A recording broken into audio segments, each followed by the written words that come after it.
Well, hello there, ladies and gentlemen, boys and girls, children of all ages. My name is DB333, and welcome back to Hotline for the New Orleans States of Europe as the Siberian National Republic, formerly known as Magadan. Now, in the last video, we finished up our war with, well, no one in particular. In fact, we just put down a rebellion. That's the official story. We're going with it. And anyone who wants to question that, I don't know what to tell you. You're denying basic reality. We've also rebranded officially. We are no longer the Russian Fascist Party. That sounds a little, a little spooky, a little politically incorrect. And we got to make sure that we can appeal to everyone. So, we are now the Russian, National Russian Workers' Party? Something like that. National Russian Labor Party. It'll pop up soon enough. So we will get a better feel on that soon. And so let's take a look at our regional unification tree. We have some army stuff, of course, which is not too bad at all. We got foreign stuff. Basic stuff, talking with the U.S., being friendly with them. Industry looks pretty solid overall, honestly.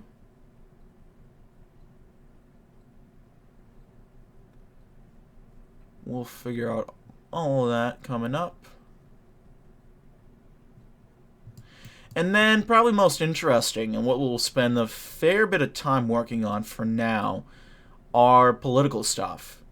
Because this is where we're going to,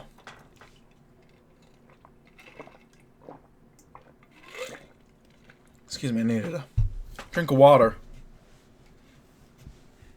This is where the conflict between Makovsky and Petlin is going to start. So, we're going to go ahead and start from the taiga to the seas. The Far East has been united under the rule of the one true Voz, Mikhail Makovsky. Under his rule, Magadan has secured itself as a major power player in Russia.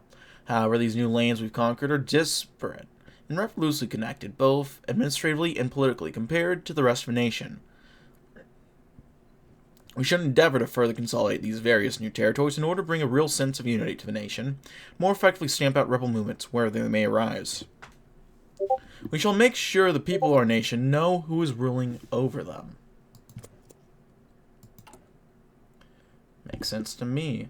Is there any anti-poverty stuff? Because we might want to find something up. There we go. Poverty relief programs are probably the best bet coming up. Structural reserves, okay. We got that going. Let's go. For independence with poverty to servitude with plenty. Very nice. Of course, as soon as I start recording, a bunch of people start Discord messaging. I'll pause if you want to read that. That's one I've read a couple times already. So it's nothing new to me, but it might be new to you. So pause to see if it is. If not, well, God damn it. Yeah, that's going to be annoying. I apologize to anyone if that bugs the shit out of you. That's going to bug the shit out of me. Oh, let me see what it is. Is it what I think adds to that? I figured as much. I have it open in the app. Why is it still pinging? What the fuck? Okay, I might just have to go ahead. Yeah, I gotta, there we go. Do not disturb. There we go. Oh, thank God. Thank God.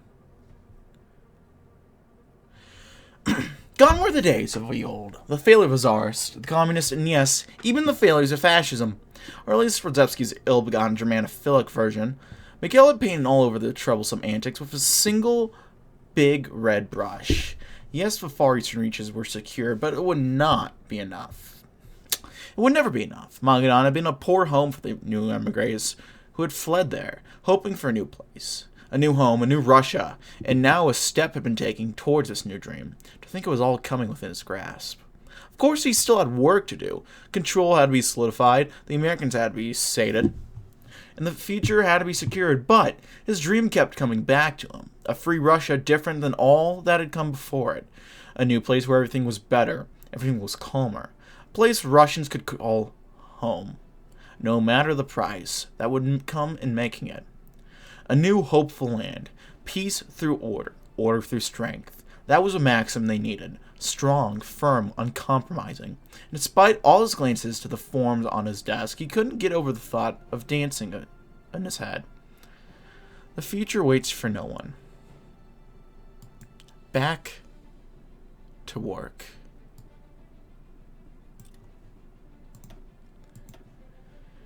Let's go ahead and call the party Congress. As our nation grows and evolves, its political systems and means of governance must grow and evolve as well. Party Congress is to be called, and the newly created Russian National Labor Party, that's it, the Russian National Labor Party, formerly known as the Russian Fascist Party, is to determine what kinds of reforms and changes to our government's political structure need to be made. The Vols has indicated a willingness to compromise on his ideals in order to secure a more stable and functional state for him to govern over.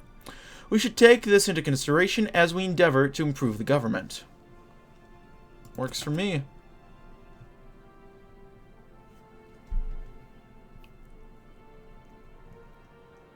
Let's improve American relations. Maybe get a few more rifles.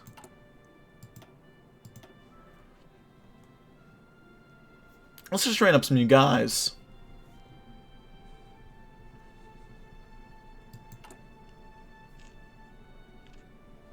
Because we got time to, so we might as well.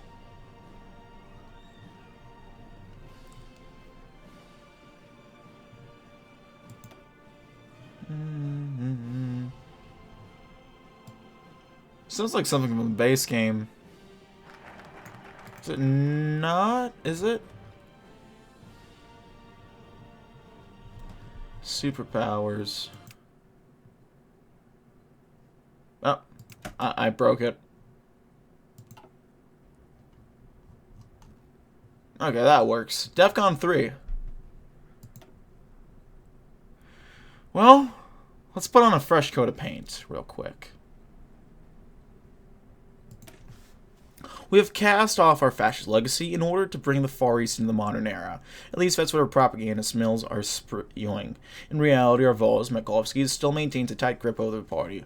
However, one seismic shift in international politics has taken place since the party Congress. The party is split under multiple separate wings. Under the laborists with the laborists under Matkovsky, reformers under the foreign minister Nikolai Petlin, and the old guard who have yet to put forward a leader. In time, these factions may even form the basis of new political parties. Well, we'll have to wait and see on that, won't we?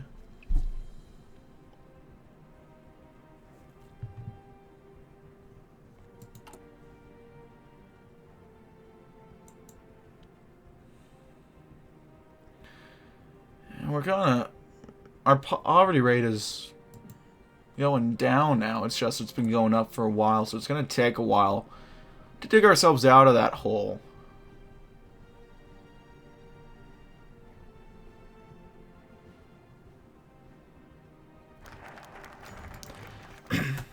Alright. The recent party congresses triggered a phenomenon previously unheard of in Magadan's also powers, the formation of factions. As part of Makovsky's token reforms to the political system, opportunities to express dissent within the National Labor Party have grown, and a number of politicians have decided to take advantage of these to attempt to change the government's course. Makovsky's personal faction of so-called laborists remain the largest bloc, eclectic mix of moderate fascists, national conservatives, and personal loyalists of Vols. This is the status quo wing of the party, advocating a very slow, moderated political reform under the umbrella of a single-party state. Even with the opposition more visible within the state apparatus, the laborists hold nearly all of the power in practice, just the way Makovsky would like it. In many ways, reform only generates more appetite of reform, and this certainly applies in Siberia just as anywhere else. Protesting the single-party rule, Nikolai Petlin has formed his own reformist wing of the party, one composed of advocates for a genuinely democratic system. Golubsky's interest in political change only goes so far. His distrust for Petlin is well known, and the reformers can be expected to be an underrepresented, if loud, section of the party. Bringing up the rear is the old guard, a practically vestigial wing of the party led by fascist hardliners, as there is practically no desire for Radzevsky's style return to extremist ideals among the populace or the political class. The hardliners are isolated and powerless, mostly made up of obscure, ineffectual leader figures. Many speculate that they are kept around as merely a negative comparison to Makovsky's moderate rule and scapegoats for his worst decisions. This new era signals an unprecedented pluralism, as well as unprecedented conflict within the party. Only time will tell if the SNR is significantly impacted by the decision. New rifts reveal themselves. So we get a boost in despotism support and authoritarian democracy support. We become lead of a despotist party. We got controlled opposition in our political laws. And we're about to unlock some new stuff. So, here we are, inside the Russian National Labor Party. Under Mikhail Makovsky's rule, the Siberian National Republic has, at least on paper, cast aside the Russian Fascist Party and created a new party free of our fascist image, the Russian National Labor Party. However, even as revolves of the Russians celebrates a new free party, it's become clear to several, with himself included, that the divides within the RNLP have emerged. To the center is Avalz with his loyal supporters, the laborists. To the left lies Nikolai Petlin with his clique, the reformist. To the right lies the old guard, a ramshackle, toothless tent of fascists who claim the Avalz is too soft and firmly against both Petlin and Makovsky's visions of new Siberian National Republic. They are irrelevant in the grand scheme of things. Should one of the main wings manage to solidify power, the future of the SNR will be theirs to shape. Currently, neither party is the most influential. Well,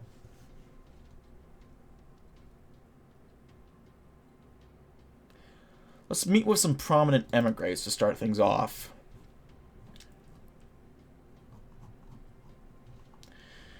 And then from here, we're going to go ahead and establish Jalstroy.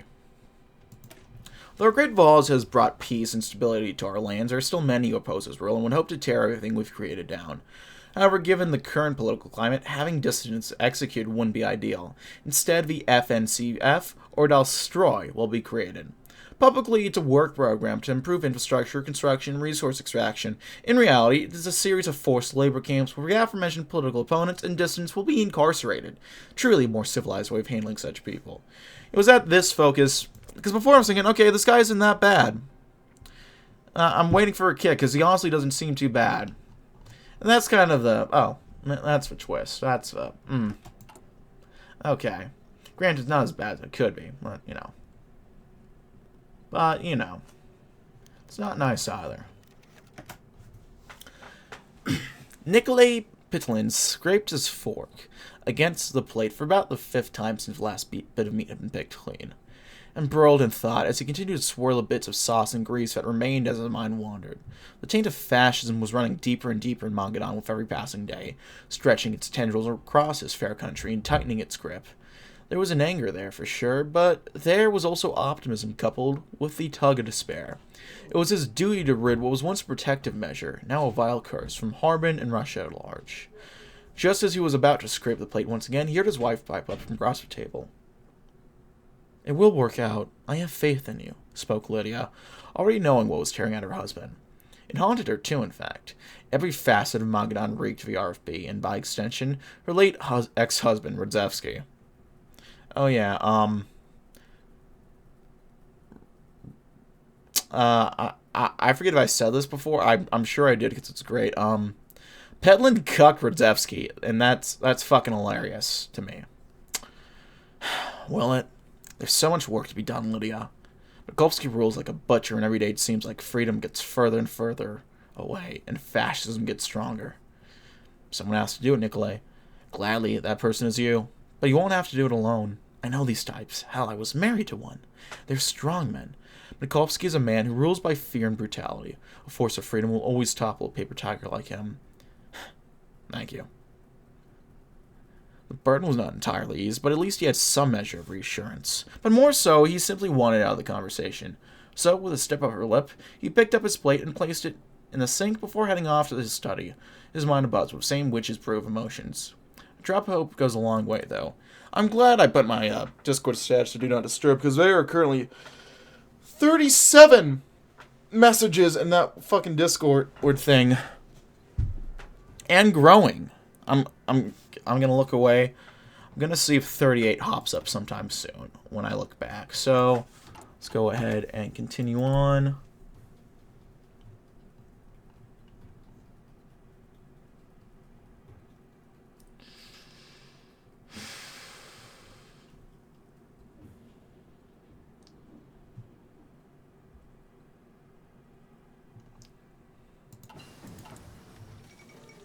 Got the battle for Italy. Mamma mia. Let's invest in the GDP a little bit. Try to get to $11 billion. It's not a bad idea. What do we want to get working towards? Maybe the new anti-tank weapons. Not a bad idea. Okay, let's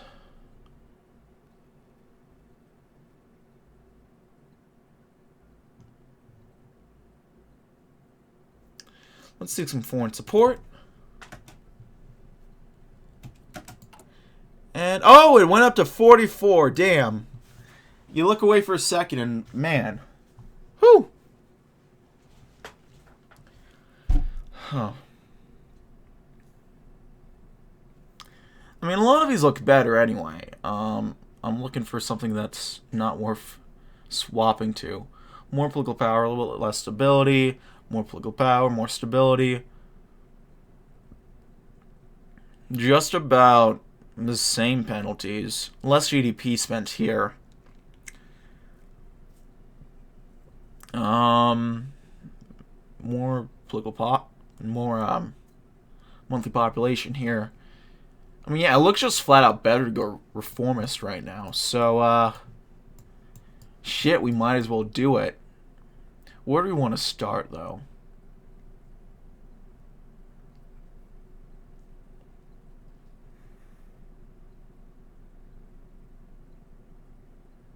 Let's go with inside the ministries, get reducing that administrative strain. Our vault is skilled in a great many things. He is a talented writer, thinker, and politician. However, even the man as eminent as he cannot run the government alone. 7 ministries will be established in order to handle running the government of the National Republic. They are to be Foreign Affairs, Treasury, Education, Police and Justice, Defense, Public Economy, and Labor. The chief ministers of these 7 ministries will be appointed by the Vos and obliged to follow his direction. Should the Vos choose to remove such appointments, he reserves the right to do so at any time. And we'll go ahead. Probably go ahead and change where these guys deploy to Irkutsk. Probably Kerensky. That's a good pick.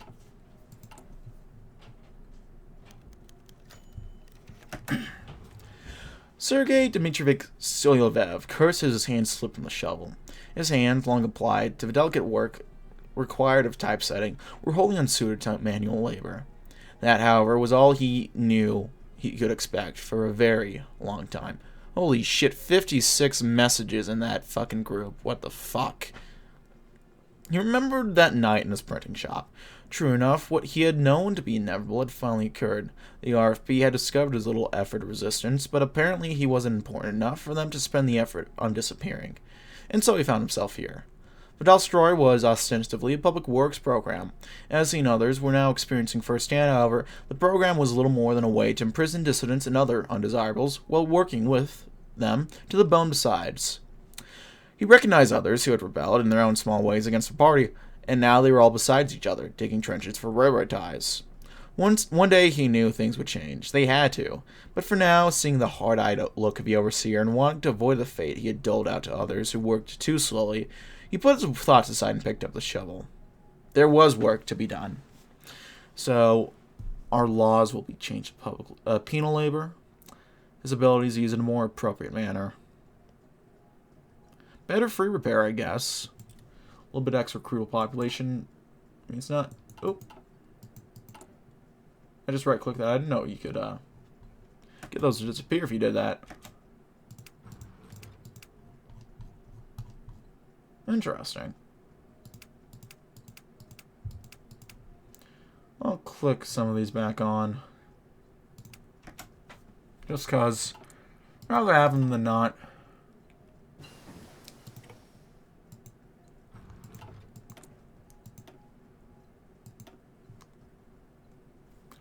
Let's get some civilian construction now. Let's do...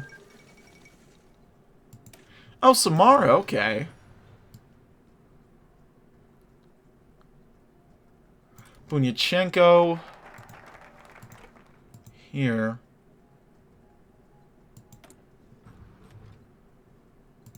So we'll see if Bunyachenko hangs on. So let's get working on some of these real quick. Let's form the Grand Sobor.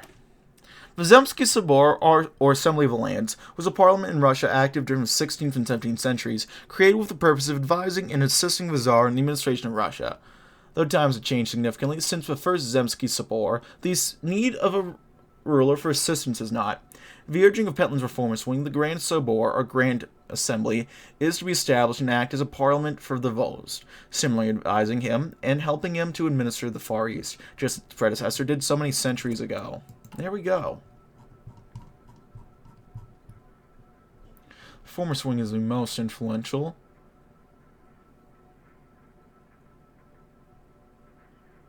I think what we're going to go at, let's purge the old guard a little bit. That'll get rid of some of the fascists. The despotists will gain a little bit more support, but then we can just do some stuff to get some more off-them support. So it'll balance out.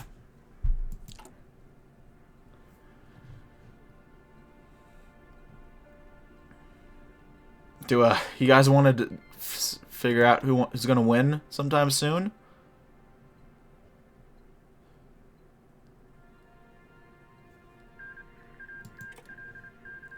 Fellas? Chicano's won the war. Could do an electronics expert.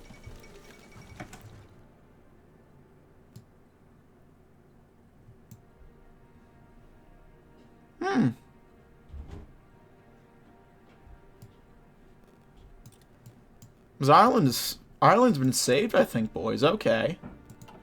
Anyway, former captain of the Pacific Fleet, Dmitry Kirilenko was an old man.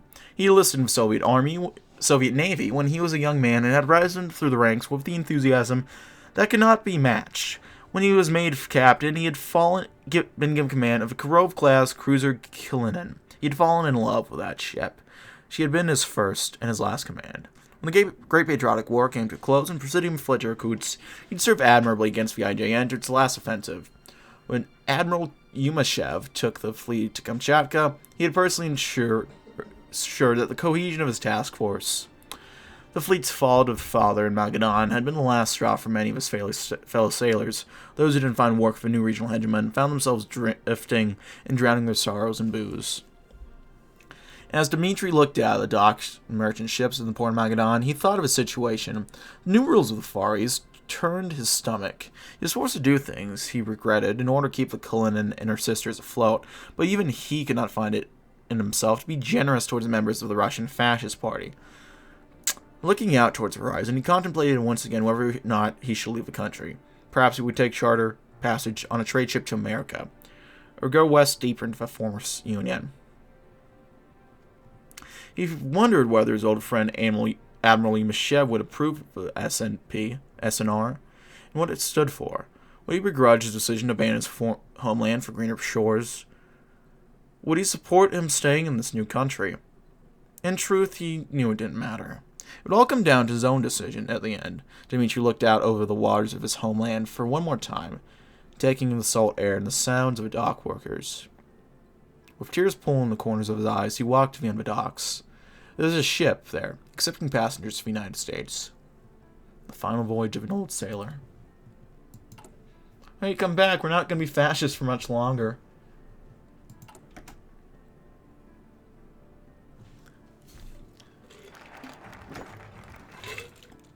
Holy fuck, 79 messages? What the fuck are they talking about? Within his office in Magadan, Nikolai Petlin allowed himself a small smile. For the first time in years, he could reasonably say that he was hopeful for the future. After months of careful maneuvering, he convinced Makovsky to allow a primitive legislative body to be formed. The Grand Sabor was barely worth the name, but it was a start. The Voz still had the ultimate power in Magadan, and he was not about to give up more than token influence over the nation. Backing Makovsky to relinquish even the power he was given to Sabor was almost miraculous in and of itself, but even so, a victory had been scored to the people of Russia, as minor as it was. It was clear to Petlin that Makovsky thought the matter closed. The token reform he allowed would be the end of discussion. He believed he could simply go back to closing his mailed fist even tighter around the Russian people. But Nikolai knew in his heart that he'd only just begun.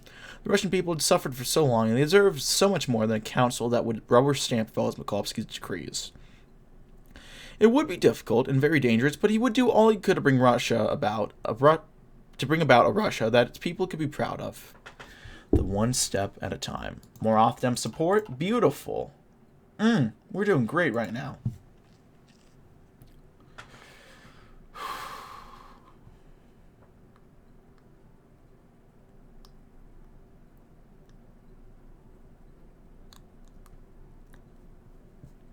Evidently, we can do one of these and then move on.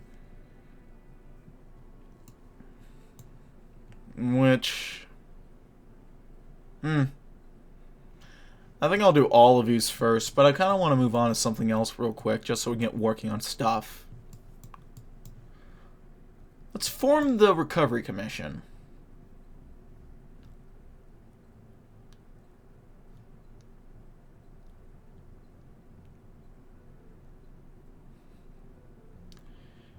Yeah. Though our economy has done exceptionally well in the recent years, as we've secured our agricultural production and trade ports, there's still a great deal of damage left to be repaired from the heavy fighting of recent years. In order to assist in the reconstruction efforts, the new Recovery Commission has been formed. This committee will oversee all local and national recovery projects currently underway and begin coordinating the flow of government resources into said projects. Hopefully, this coordination will cut down recovery times and more efficiently allocate supplies to those that need them. And there we go.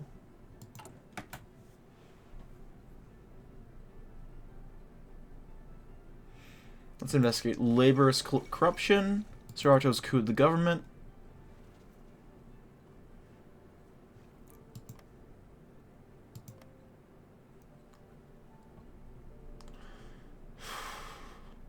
Yeah, you guys gotta figure shit out. One of you has to win.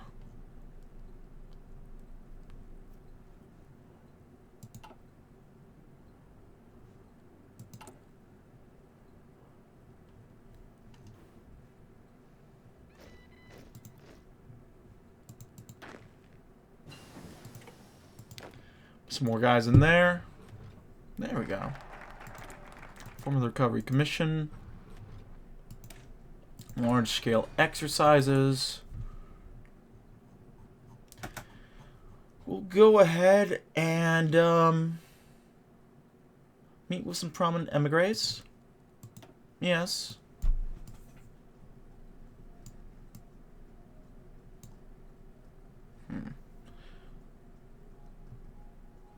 Let's import some machinery. The state of industry in Russia is rather poor. Not only is most of it decades old, leftovers from the former Soviet Union's industrial projects, but they're practically falling apart after so many years of use. Not only that, but our old inefficient equipment is making our products more expensive and less competitive. If we want to revitalize Russia's manufacturing sector and make our export more attractive, we are going to need to bring our equipment up to the standards of the rest of the world. We have several business contacts in the United States who have indicated that they would be more than glad to provide us with some top-notch equipment for the right price. Well, anything for the right price. Am I right? Armed professionalism is coming along. I'll take that.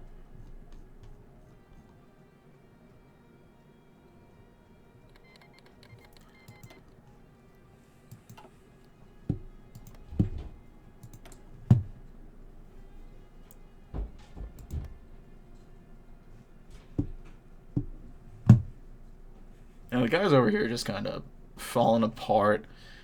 Sverdlovsk and Omsk can't figure out their shit together. Although Omsk might finally go ahead and fucking finish him off. Although maybe not, honestly. We'll have to keep an eye on that.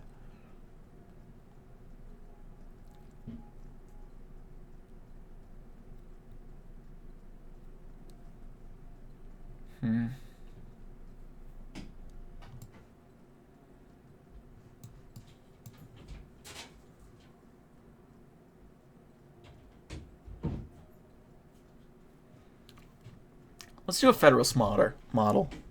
As we debate over how to administrate a large landmass as large as Russia, we would be remiss not to consider the federalist model.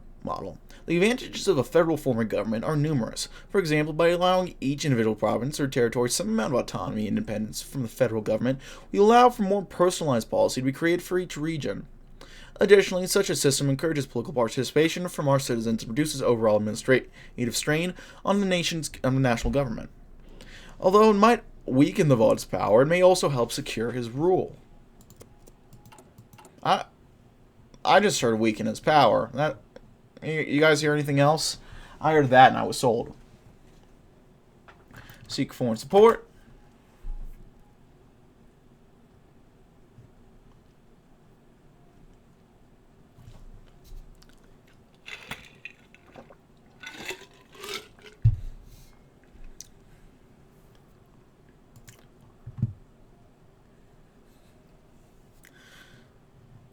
You know, I was gonna say, okay, there you go. Jesus fucking Christ, it took you long enough, Yazov.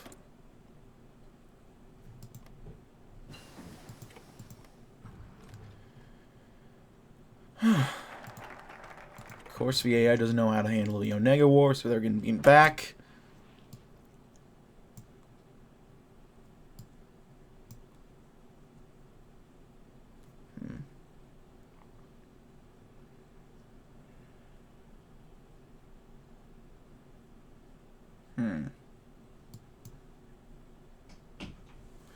How's our national strain looking? We're a little over extended. A little bit.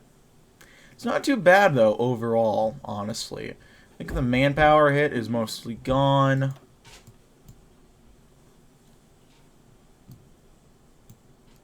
Let's go and get the laborers due. Factories in our country run day and night providing materials and goods for the greedy capitalists. I'm gonna hope that, that music can't be heard.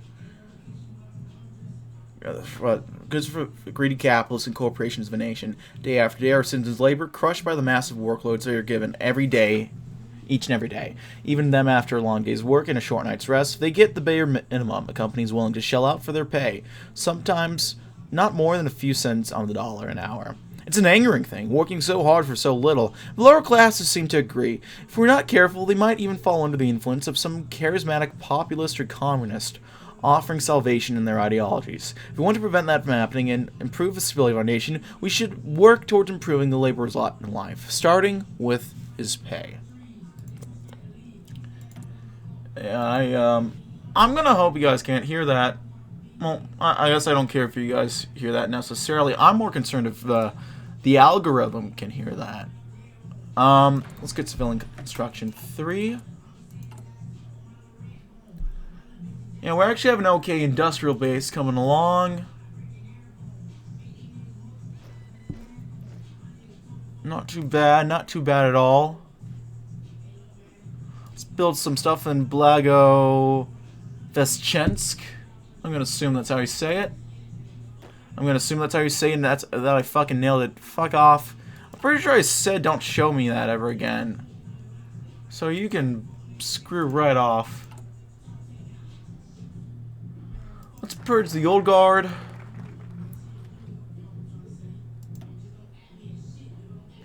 And then let's get, I'm thinking, some lessons from solidarists. The economy can be a fickle thing.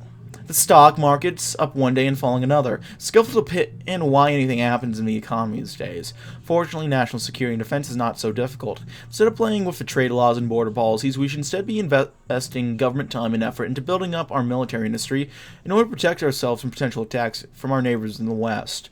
The economy should be left to those corporate heads to figure out, so our industrial equipment will improve and our poverty rate will improve. I'm not quite sure if that connects wholly, but you know what? I'm not going to complain. I'm not going to complain at all. Let's pay off some of our debt. Oh, it's up to 88 messages. It was at 87 when I started the sentence. Up now it's at 89. What the fuck?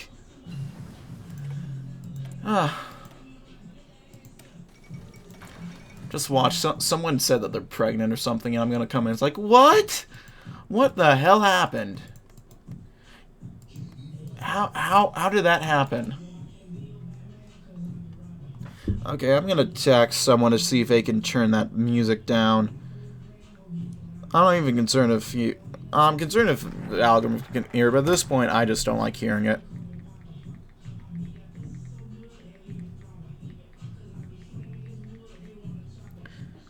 Because this music's not very good, I'm not gonna lie. Did they sample teach me how to Dougie? What the fuck? What is this music? Jesus. I feel old. I yell at my sister because I don't like her music. Let's get the stability of our state figured out. Yeah.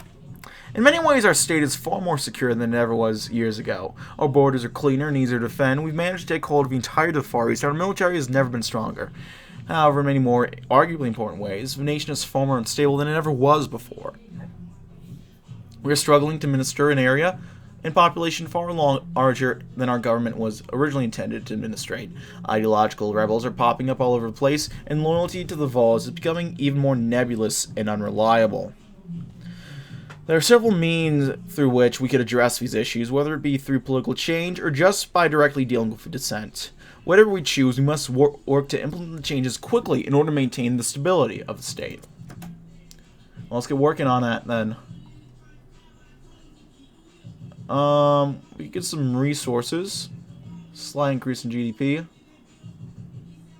I think I'll wait until we pay off more of his debt.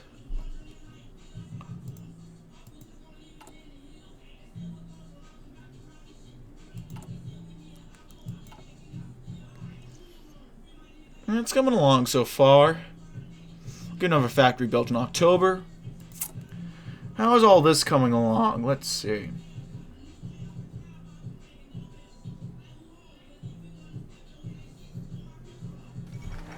It's coming. Alright, yep, so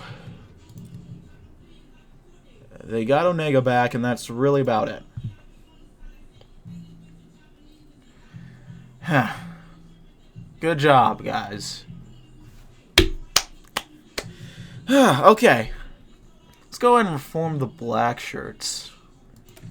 The Black Shirts are, as an organization, have been widely condemned as violent thugs and enforcers nationwide, with many calling for its abolishment. The votes would never agree to such a radical measure like that, but maybe he may agree to reform the Black Shirts into something more. They have a large manpower pool, having experience with enforcing and handling violence, and have decent recruitment standards, and they have offices and locations nationwide. The answer is clear. We should reform the Black Shirt organization into a police force. Everything else is there. With a few adjustments to leadership and operating standards, we can begin policing the nation with a legitimate and competent police force within just a few weeks. I can see that, maybe, I guess.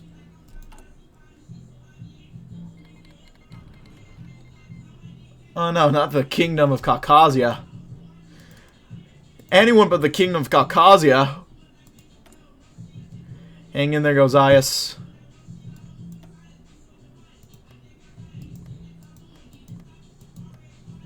Let's see who's leading in Moscovian. A fucking chair, boys. We got a chair leading in Moscovian. Let's get another industry boost.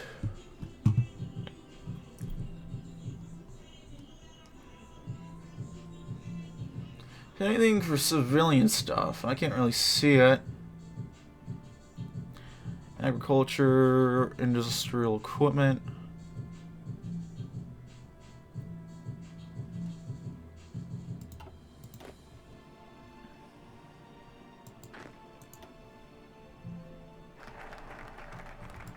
You're reforming the black shirts.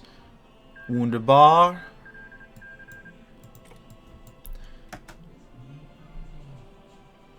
Let's go ahead and expand on the bill. Years ago, Petlin penned the Siberian Bill of Rights to an appeal for American aid. Given Makovsky was a leader of our nation and political party, he took credit on it and insisted on putting as many adjustments into the bill as possible to ensure that the Vol's power in government wouldn't be significantly affected. For Vol has done a great many things for the country. It might be best to allow Petlin to improve on the bill through his political maneuvering and get rid of those loopholes. What Makovsky doesn't know won't hurt him. There we go, get some extra monthly population. Strengthen the reformists. Yeah, this is coming along beautifully. Mamma mia! Really? Okay.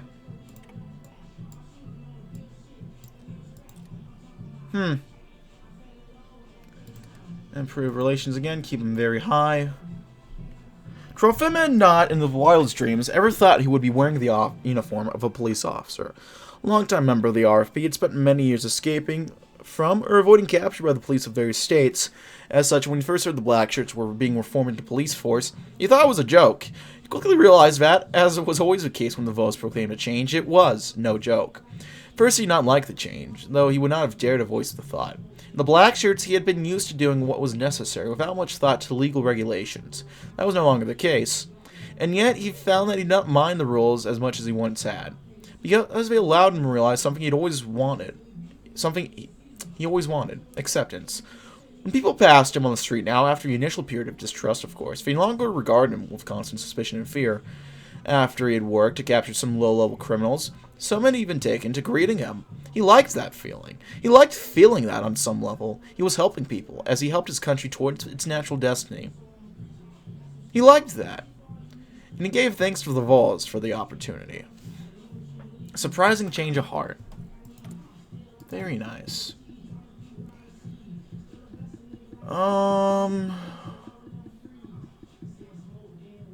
Let's get horizontal industrial organization. Yeah, they're not turning it down. That's not good. I'm just gonna... No. Oh no, Octon won. Mr. Money won. Yep, there it is. Money. Money.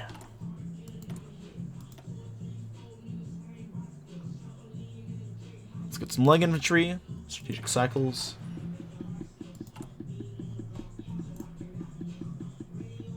With some prominent emigres.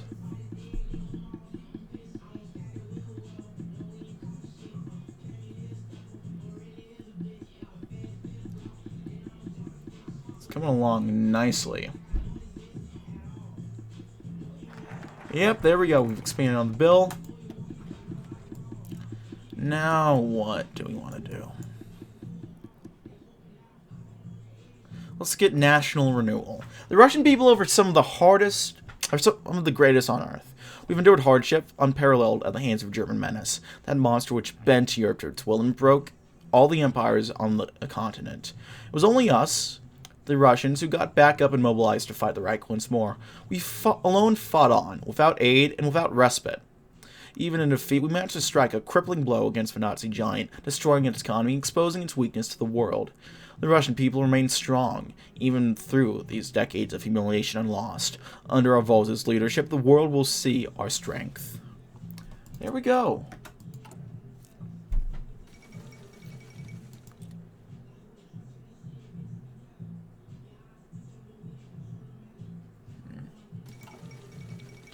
Oh, peace has been brought to Vietnam. Let me just check. Nixon still isn't president, right? Oh yeah, of course he isn't. That's just a dumbass joke. Ignore me. Rally congressional votes.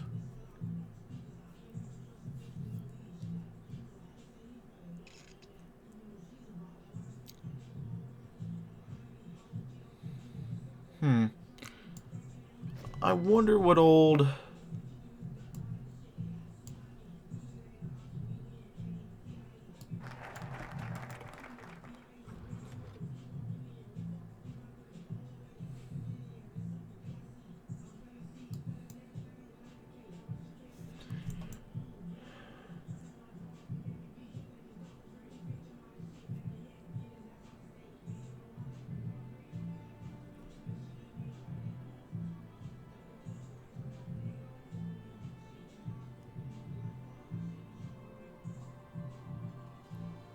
Yeah. I was about to say, I was wondering which path, old Bennett's going down.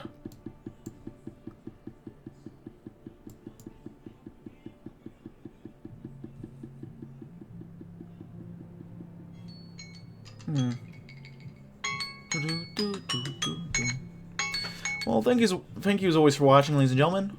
If you like this video, leave a like. If not, feel free to dislike. If you want to see more of this content in the future, hit the sub button for more uploads every weekday, as well as every Saturday. If you have any comments, feedback, concerns, anything of the sort, leave them in the comment section below. I read all the comments I get. I appreciate any feedback you might have for me. If you want to chat, play games, anything of the sort, check out my Discord down link below. If you want to send a few bucks my way, you have a Patreon. And if you want to see me do a source for live, I have a Twitch, all of which are down in the description box below. That's really it for now, ladies and gentlemen. Thank you as always for watching. My name has been DB333, and I'll see you guys next time. Goodbye.